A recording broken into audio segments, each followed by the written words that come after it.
Merci, Monsieur le Président. Chers collègues, le dimanche 5 mai 2019, donc dans quelques jours, ce sera le jour anniversaire de la plus grande catastrophe du football français, le drame de Fouriagne.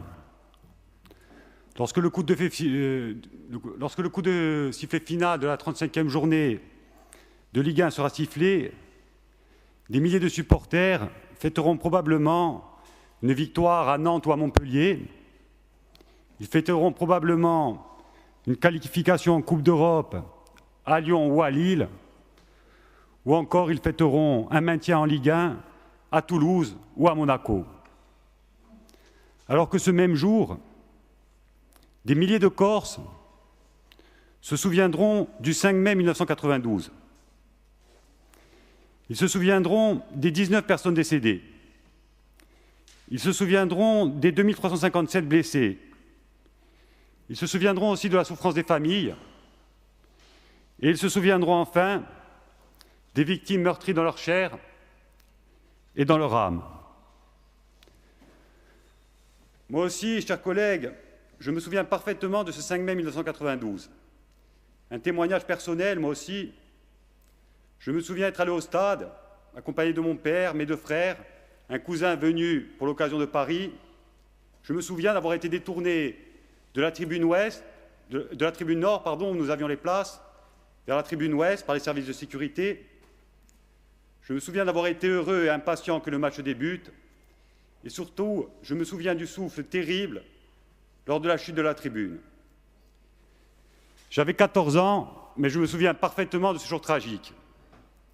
Les équipes du Sporting, les équipes de l'OM, les spectateurs, les pompiers, les personnels soignants, ceux qui étaient à Fouriagne le soir du 5 mai et ceux qui n'y étaient pas, ont encore ces images tragiques gravées dans leur mémoire. Le président de la République a récemment interpellé à coup de ça l'ensemble de la société corse à la nécessité du devoir de mémoire. Mais Monsieur Macron, ne vous inquiétez pas. Les Corses ont de la mémoire. Les Corses se souviennent parfaitement, eux aussi, 27 ans après. La volonté de ne pas oublier est intacte. Le respect pour les victimes est intact. Et la mémoire collective est intacte. En revanche, ça a été dit et rappelé, la ministre des Sports n'a pas semblé se souvenir du drame de Fouriagne. Après un long moment d'hésitation, après un malaise palpable, elle a finalement déclaré « Je n'ai pas d'avis sur la question.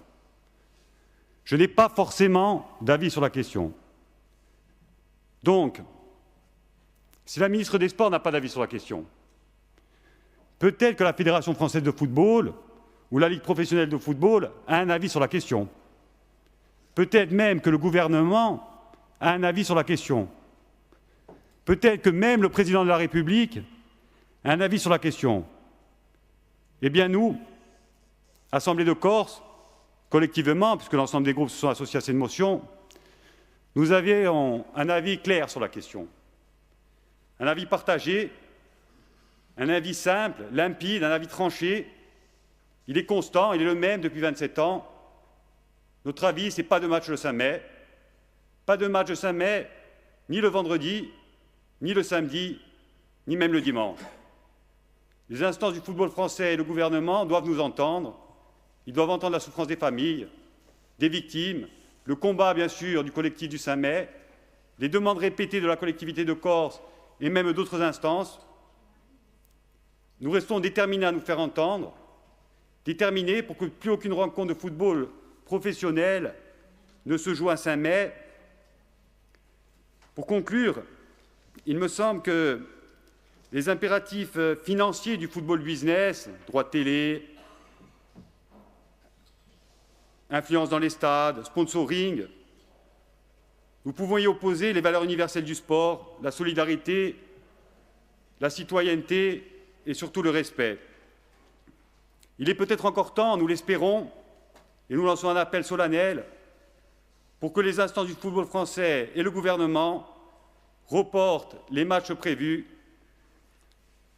le dimanche 5 mai prochain. Je vous remercie.